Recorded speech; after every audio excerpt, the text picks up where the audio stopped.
Good afternoon, Hawk Radio. Welcome to the Breakdown at Noon. My name is BS, in here with Tilley. All right, so one more time, we're here with Tilley. Eyla. All right, today on the Afternoon Breakdown, we are going to be breaking down entertainment and news with myself. We have Mr. Tilley's going to be bringing us Sports. And Miss Eyla coming in with Movies. We are coming to you live, coming to you from the Bill Brown recording studios here on the Ybor campus of Hillsborough College, part of the radio and broadcast degree program. Happy to be here with you guys today. As we get started, we're going to go ahead and kick off this show. For anybody that's out there on the roads, traveling, going to appointments, doing anything you need to, go ahead, kick back, relax, and enjoy One Headlight by the Wallflowers.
Welcome back to Hawk Radio. That was One Headlight by the Wallflowers. You're listening to Hawk Radio here, coming live from the Ybor campus with BS for entertainment. We're going to go ahead and we're going to kick this off a little bit, just kind of get us going, see what we have going on. Up first, we're going to go ahead and we're going to knock out just a little bit of wishing some happy birthdays out there. If you are listening today and it is your birthday, this part of the segment is 100% for you. And if today is your birthday, then I just want to let you know you are sharing that birthday with Mr. Adam Sandler of movie fame and Happy Gilmore. Recently released Happy Gilmore 2 coming out on Netflix. Loved it. It's on my to-watch list for sure. I need to check that one out. You got to watch it. Also, if today is your birthday, if you don't know it, you actually share a birthday with the late, great Colonel Sanders of KFC fame. So if today is your birthday, 100% rock it proudly. Yes. We also have one of the kings of Christmas time music, Mr. Michael Bublé, is turning 50 today. Also, if your birthday is today, you share it with Mr. Napoleon Bonaparte, who was born in 1822 on this day. So to everybody, if that is your birthday, happy birthday. We are glad that you guys are here tuning in with us. Yes. Also, part of the entertainment breakdown, let's talk about some of the big things that happened over the last week and weekend. VMAs happened. Wow. The VMAs. You know, back in the day in the early 90s, I remember VMAs used to get like Rage Against the Machine come on stage and they're climbing light sets and everything like that. I'm going to be honest, I don't know the last time I've kind of sat back and watched the VMAs from start to finish with the little, do they still use the astronaut trophy like to award people a VMA? I'm not sure. I'm going to be 100% completely honest with you guys. I don't know what the VMAs are. Okay. Are you familiar with what MTV is? I've heard of it, yes. Do you know what the acronym MTV stands for? I do not. Music Television. Okay. And So, if we're looking at it, oh, this is fun. I don't get to do this very often. This is amazing. So, MTV Music Television was something on basic cable. Used to be you had a plug coming out of the back of your Sure, wall yeah. that had to connect to a TV before yeah. the days of streaming apps and everything like that. All right. So, MTV was a channel there, and they would play music videos. So if Guns N' Roses had a new single that was coming out, they were going to go ahead and make a video for it. They'd release it to MTV. And then MTV said, well, that's weird. You know, Hollywood has the Oscars. They have the Grammys. We're a worldwide television channel. What if we had our own award show? So they started saying, who's the best band of the year? Who is the best rock band? Who had the best R&B album? Stuff like that. So it started with awards for putting a video on MTV to make sure for cinematography, audio, stuff like that. But that's kind of changed. MTV kind of became more of a, I guess, realistic type viewing. they started putting like reality TV shows on MTV, like The Next Bus, which is crazy. Like the concept of it is so insane. Really? Yeah. It's essentially, it's like a dating show. And it's all these people on a bus. And then there's like the one person. And so they introduce to the person. And then they go, next. And then the next person from the bus comes out. And they get to decide, do they want to like go on a date with the person or not? And it's kind of think I've brutal. heard of that. Yeah. Like you're just looking at someone and you yell next because apparently you don't want to go on a date with them. It's Ouch. like, yeah, it's like the trashy 2000s reality TV. So they started like going away from music television Sure. into just Yeah. television. So with the VMAs then that happened over the weekend, we want to send, I guess, a quick congratulations. Lady Gaga was Artist of the Year, got awarded that at the VMAs last night. Miss Sabrina Carpenter, she won Album of the Year, taking that award home. And let me take a look and see what I have heard of both of those people before, so I You've think heard I'm of in the them? clear. Yes, I have heard of Lady Gaga and Sabrina Carpenter, so I think I'm in the clear. Have you ever listened to a song by them? It's not Doobie Brothers. He's going to say no. Okay. Brandon, you know what? Listen, Just Dance.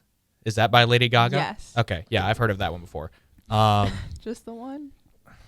I haven't. I've heard of Lady Gaga, just How not far are Sabrina you Carpenter. reaching into your pocket to grab these out? You're like racking your brain, man. She's got she's been around. Poker for a face? while. Oh, My Paparazzi, poker okay. face, or All right. something like that. I Bad don't know. Romance. That's another one. Also coming through, I want to take Doobie Brothers beats her.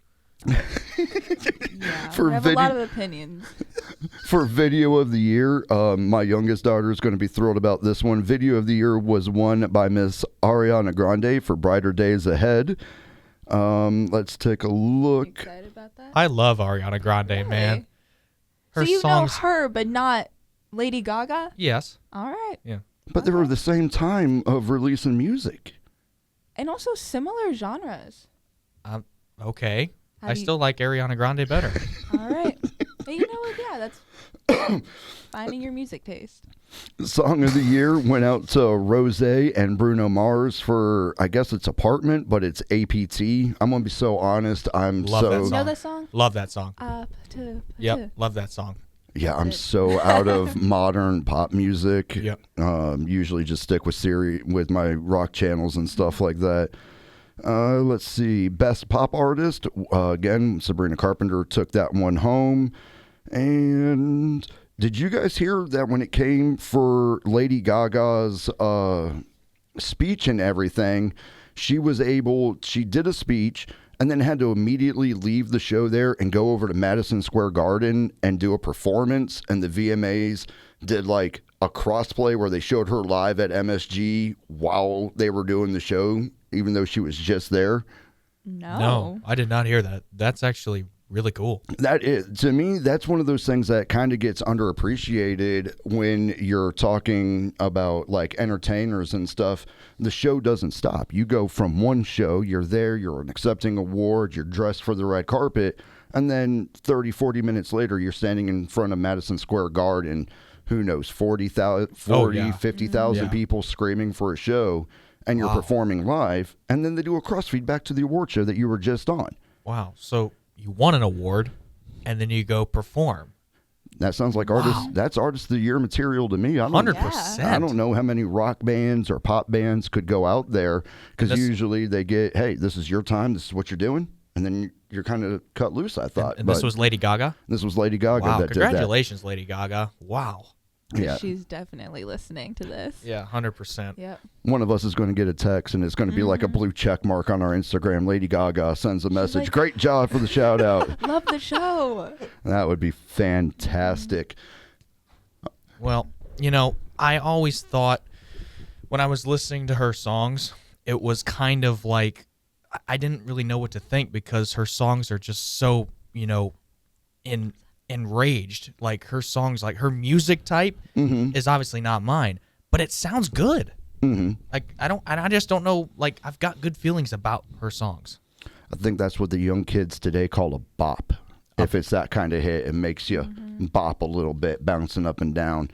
I always tell my daughter, if you can find a song that makes you do the Muppet dance and makes you kind of go left and right with a bounce, and you can find it, that's going to be a good song for just about anything. Now, speaking of good songs, we're going to go ahead. We're going to wrap down. That is your entertainment breakdown. We're going to go ahead, take a quick music break. We'll go ahead at this time and enjoy Creep by TLC.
Welcome back. Did you like the song?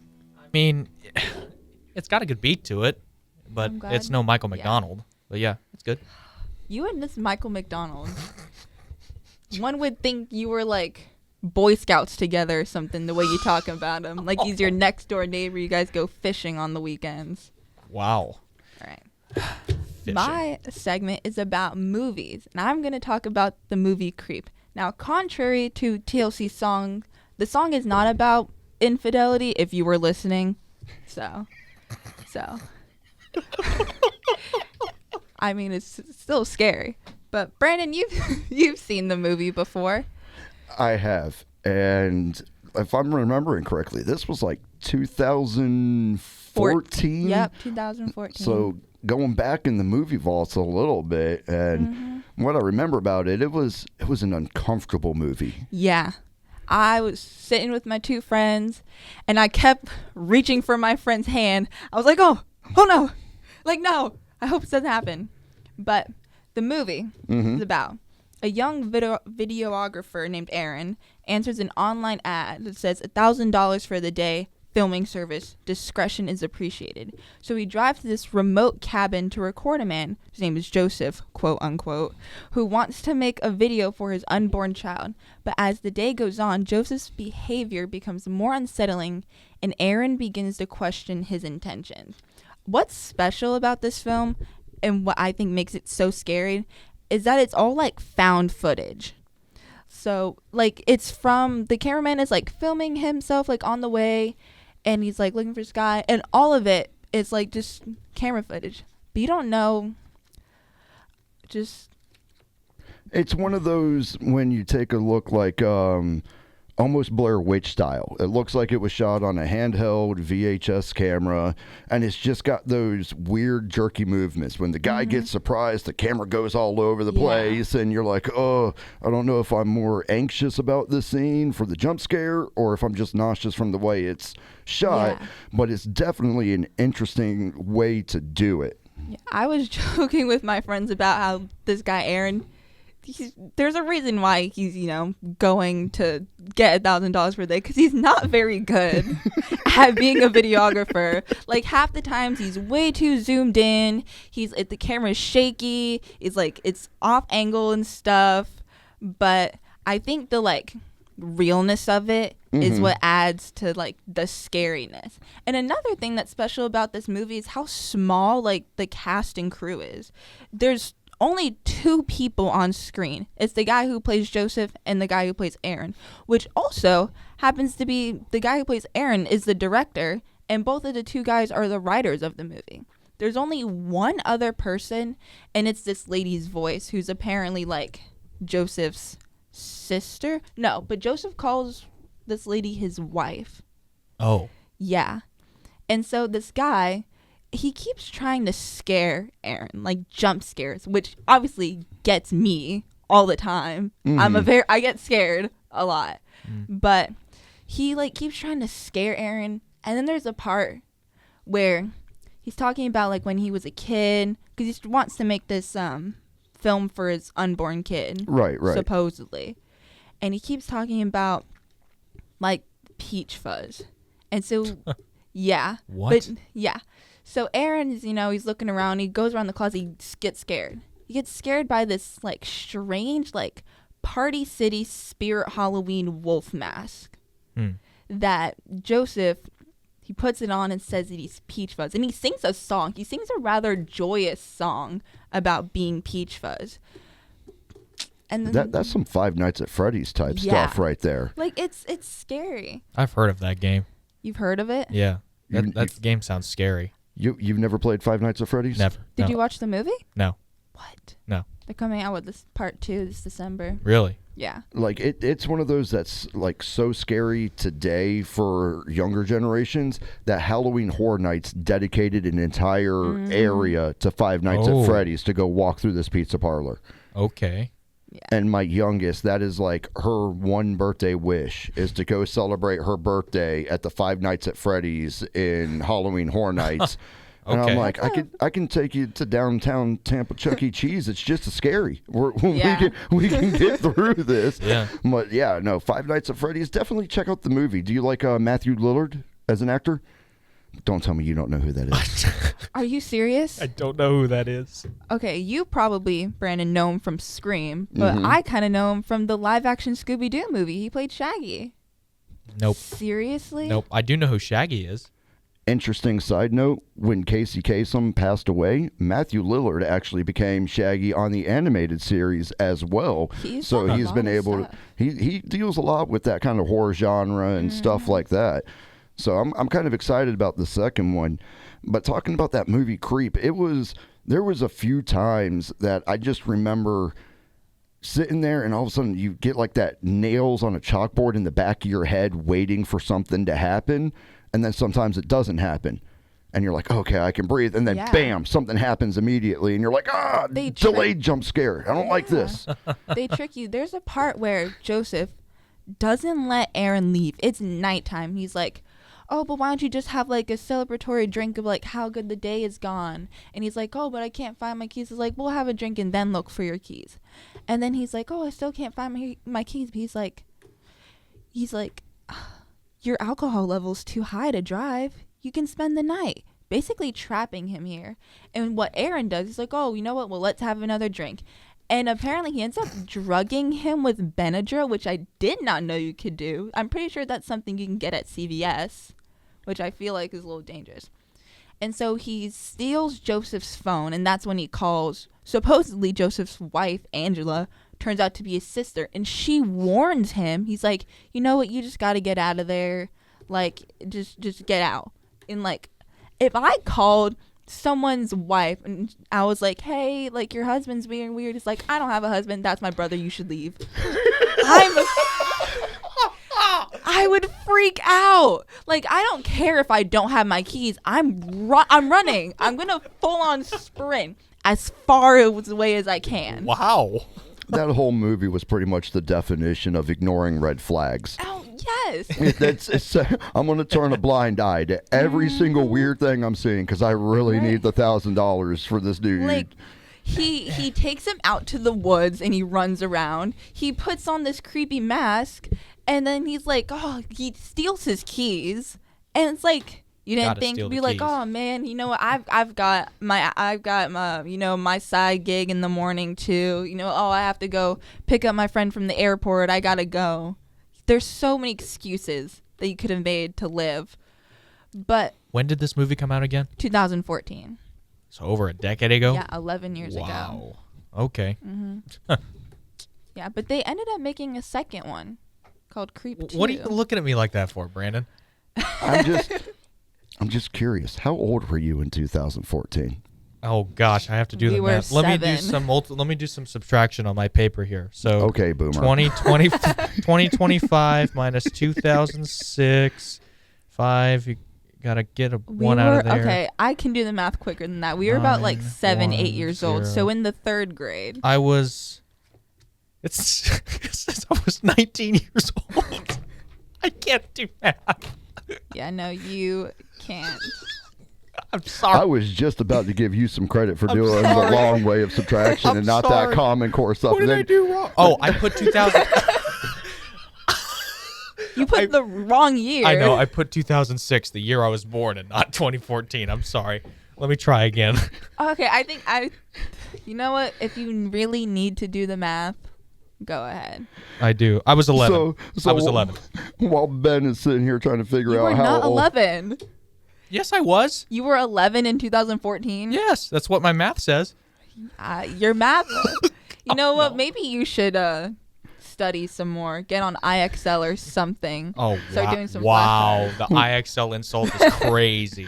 While we try to figure out this age here, we're going to go ahead and we're going to listen to some music and enjoy it from the Doobie Brothers.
Whoa, whoa, listen to the music. Oh, the song's over. Oh, sorry. Sorry about that.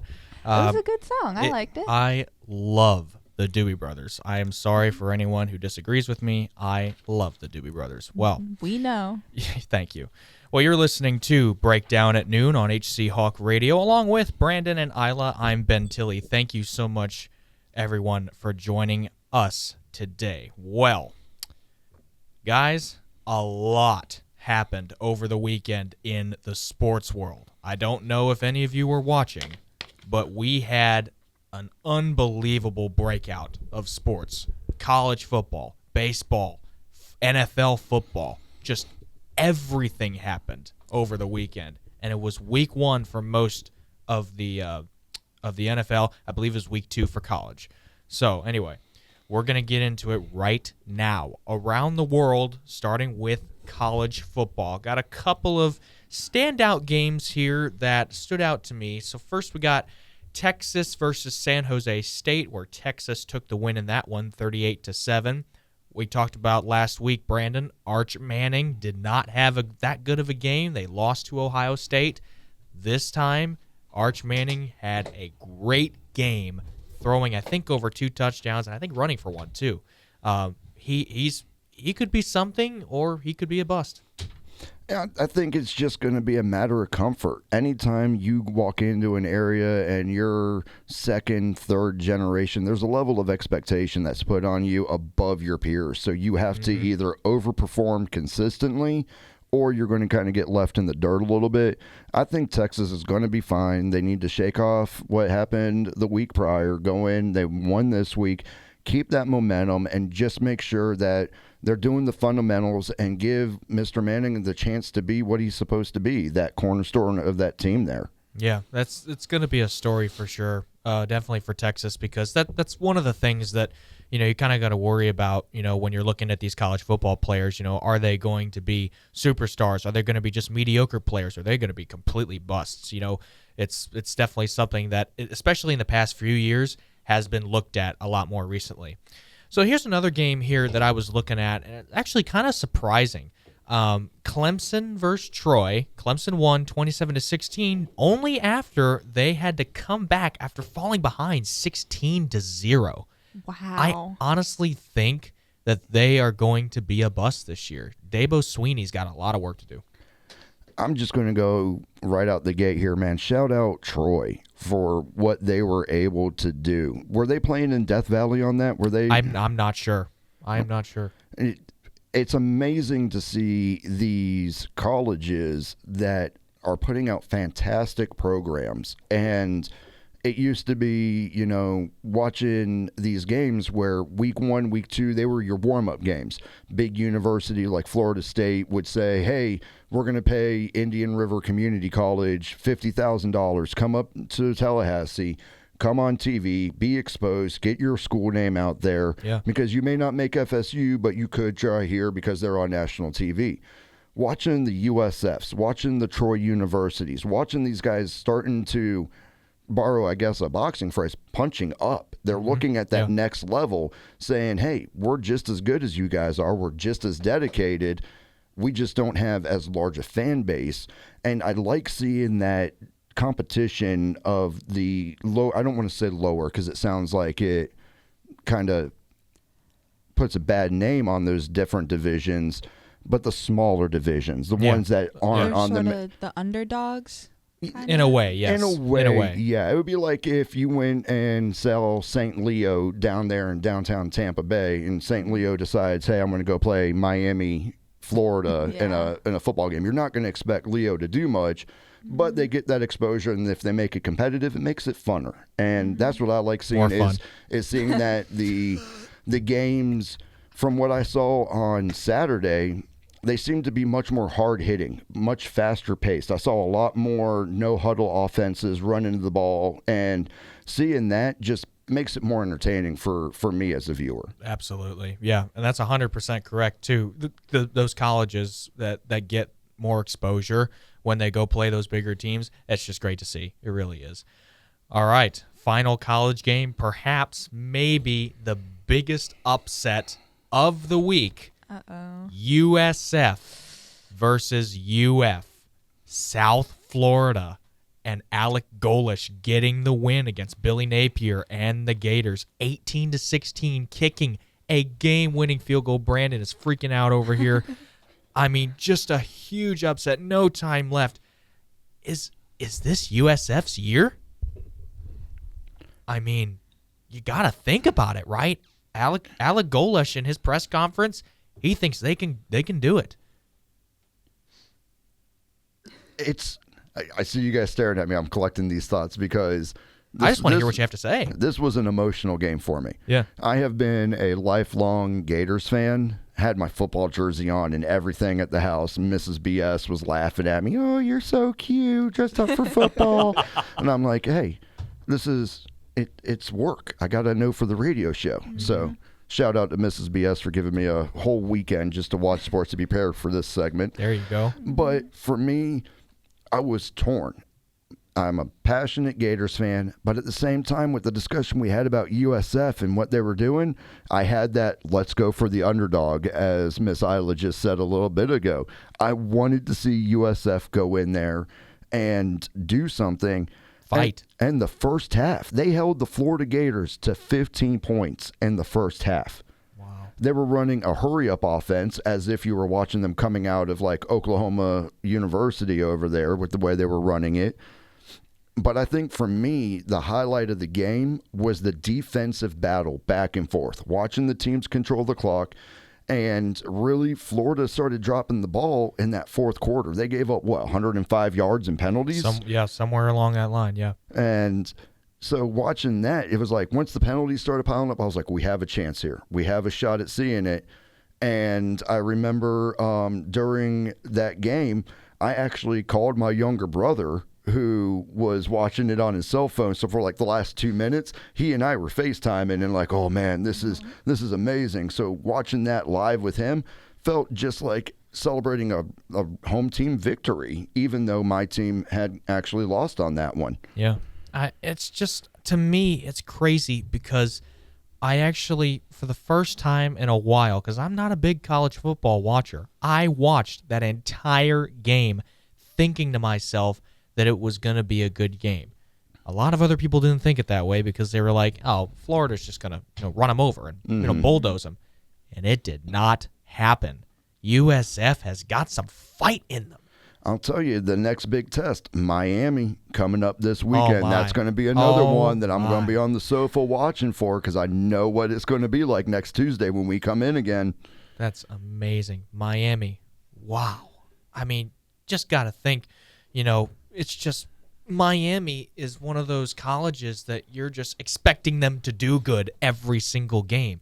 Now, it doesn't always happen, but at the same time, you're looking at these other colleges, USF, UF, and that specific game right there was a dogfight. It was. From Start to finish. University of South Florida, shout out Bulls. Go Bulls. Go Bulls. Well, speaking of that, we're going to take a little break here and give you some Spice Girls with some Spice Up Your Life all around the world, as some would say. We'll be right back.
Welcome back to Breakdown at Noon on Hawk Radio. Right now we have Ben back to football, this time the NFL, National Football League. Oh, no, you almost had it, Eyla. I don't know what happened. Oh, I was looking that at was you, so and I was perfect. about to say, like, my words. You know, like when you're writing something and you start writing the next word you're going to think of? Yeah. That just happened. Yeah. But with my brain and my mouth. All right. National Football League. Thank you very much, Eyla. Well, a lot happened in the NFL as well, too. We're going to real quickly go through a couple of games that stood out. First of all, Packers-Lions. Packers got the win, 27-13. Jordan Love looked awesome, and I think the departure of Ben Johnson is kind of showing for the Lions offense. I don't think they're going to do well this year, and this is kind of a topic that might spike some Lions fans out there. I think Detroit's going to miss the playoffs. I really do, because I just think the departure of Ben Johnson, at least in this first year, is going to be brutal, and it's already shown. You know, the Packers are a good team, yes, but the Lions, we got to remember where they came from with head coach. Oh my gosh, I'm blanking on his name right now. Dan Campbell. Campbell, like the soup? Yes, Dan Campbell. When he came to the Detroit Lions organization as their head coach, the whole program changed. They didn't have a good first year, but man, everything changed. And you kind of notice in this last same year, both their coordinators are gone now. Ben Johnson going to the Bears. Aaron Glenn going to the Jets. So Detroit's going to have some work to do. All right, Sunday Night Football. I don't know if any of you watched it. Bills-Ravens. Bills getting the win, 41-40. Crazy game. Matt Prater off his couch there at the end of the game, getting the game-winning field goal. I'm going to tell just a real quick story. Me and my dad were watching that game, and the Bills were driving down the field to get to try and attempt that game-winning field goal, and our power goes out. Our power just cut, and everything went dark. And I was like, I couldn't believe it. And Dad was trying to pull it up on his phone real quickly, and we were looking at fantasy trying to get the game. And so the power came back on, but our internet took so long to get. Finally, we were able to see the game-winning kick, but that moment kind of caused some little mini heart attack. Yeah, and but it was really cool because we got to see the Bills win. Right. All right, Brandon. Listen, if you remember who you got last week, we kind of did a little small segment on it. You went 3 for 5, my man. Nice job. Cowboys, Eagles, you picked the Eagles to win. They did that. Bengals, Browns, you picked the Bengals. They won. Here's where you went wrong. Giants, Commanders, you were going to take the Giants. They looked awful. I'm sorry, man. Yeah, I was not expecting that type of gameplay coming out of that one, and saddened me a little bit, but there's always week 2. We'll see what happens. It's the first week of the season. First week jitters, right? Yeah, 100%. Speaking of first week jitters, Chiefs Chargers on Friday Night Football. Some would say Friday Night Lights, but that's high school. The Chargers coming out with the victory. You picked the Chiefs and Travis Kelce to get the win over the Chargers. I thought it was going to happen. I thought all the momentum was right there. Now, you could, in theory, turn around and look at it like the Instagram conspiracy theorists and say that maybe the NFL decided they were going to change the script a little bit and they wanted the Chiefs to get that early loss to make them underdogs through the rest of the season. Yeah. I guess it just depends on if you believe and watch football for the game itself or if you think it's scripted. But it was a shocker watching the fire and the drive that the Chargers came out with at the start of that game, and that was a statement game for them. We're not scared of you. I always told my old television production teacher, William Overstreet, by the way, Mr. Overstreet, if you're listening, shout out to you. I always teased him. I was like, the NFL is scripted because last year the Chiefs were winning all those games and he was so happy. I don't think he's a Chiefs fan, but I guess maybe his fantasy team, fantasy football. Yeah, so he was so happy, and I was like, dude, the NFL's so scripted. Like, this is unbelievable. Like, the Chiefs can't win 13 games in a row, however many in a row they won before the loss. Anyway, the big one, Buccaneers-Falcons. You picked the Bucs to win. They did just that. Younghoe Koo for the Falcons. Oh, he missed the game-tying field goal. Man, that was, from the start, Falcons, I want to say, like, I was tuning in, looking at different games. 1 minute it was kickoff and everything was good, and then all of a sudden they're up 6-0 over the Bucks, and it was like a minute into the game. Yeah, I'm like, Bijan. what in the world? Bijan with that 50-yard touchdown reception. Yeah, It just because as soon as that happened, I was like, oh, it's going to be one of these games, huh?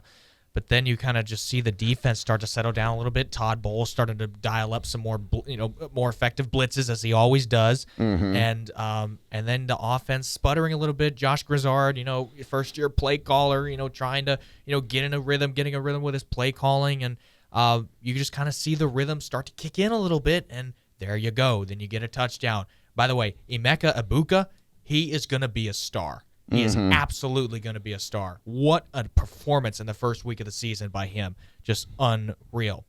Well, that's all I got for sports right now. Eyla, we're going to toss it to you, and you're going to have to tell us what is going on around the community, Eyla.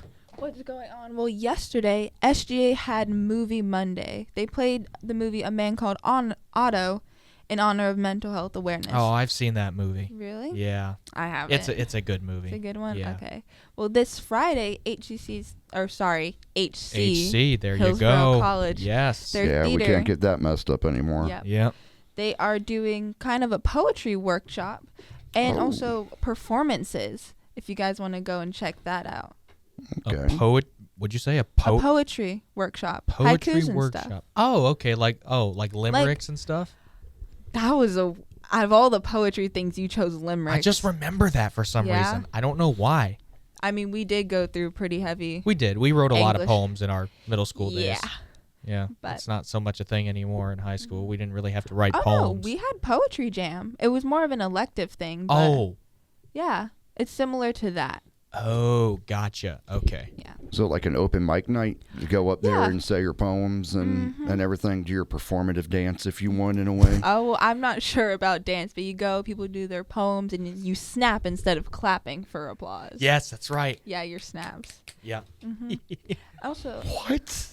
it's a thing. You snap. It's like, you're gentle. You didn't know that? I thought that was only for like jazz hands and cheerleaders. I didn't. You can call What? Cheerleaders. You can clap in golf, but you can't clap for poetry. I mean, I'm sure you could, but it's more of like okay, that's different. like How? a thing. They're both just as silent and kind of looking around at Poetry people. isn't silent. You're supposed to someone's giving express their- yourself. Yeah, Yeah, they're- but the audience is silent. The audience isn't screaming, "Yeah, go woo!" the whole That's time. the whole point.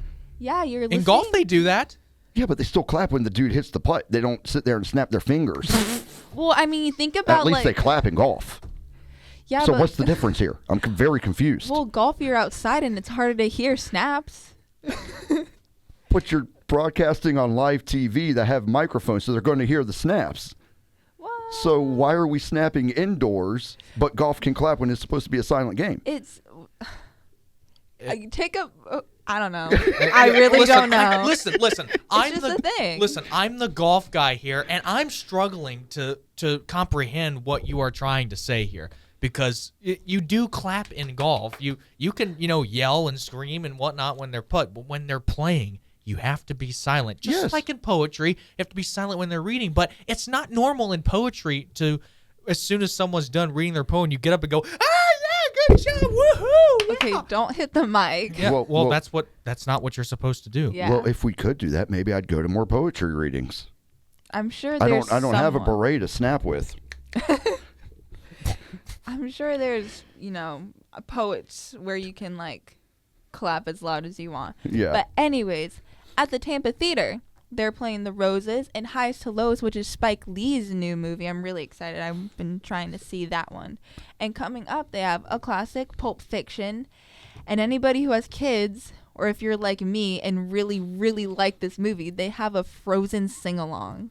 My daughter actually wants to go to that with Mrs. BS, and I'm pretty sure they've already signed up for their tickets and everything. So my daughter is. Have you ever been to the historic Tampa Theater? I have a couple of times. How did- Actually, I saw what's his name? Oh my gosh, what's his name? He's in Pulp Fiction. He's in Greece. John Travolta? Yeah, I saw John Travolta at the Tampa Theater. Really? Yeah. That's pretty He was cool. it was crazy. He's the only like celebrity I've been that close to. Yeah, I was taking a look, and also coming up, just kind of rounding out this last little bit here for us. Tonight, here at Ybor campus at the YFAC building from 3 to 4 p.m. will be Crochet and Conversation. Ooh. So those of you students that are listening in and you want to come in and grab your needles and your crochets, we're going to go ahead and invite you to come down to that. We are also on Thursday. There's an update that went out in the emails. Instead of Thursday the 11th, the Community Healing Drum Circle at the YCDC building has actually been shifted to Thursday the 18th. Yes. So if you are available, we look forward to having you guys out there. I myself will be there with Mrs. BS, taking in part of that as we talked about. And with that, ladies and gentlemen, That's how we do it, that guys. is the conclusion. That is of Breakdown the at noon. Breakdown. We want to thank everybody who tuned in today, driving, sitting in your office, sitting at home doing chores. Thank you for listening to Hawk Radio with myself, BS. Ben Tilley. And Eyla. We look forward to hearing you same bat time, same bat channel, back here next week for another Breakdown at noon. Have a great day.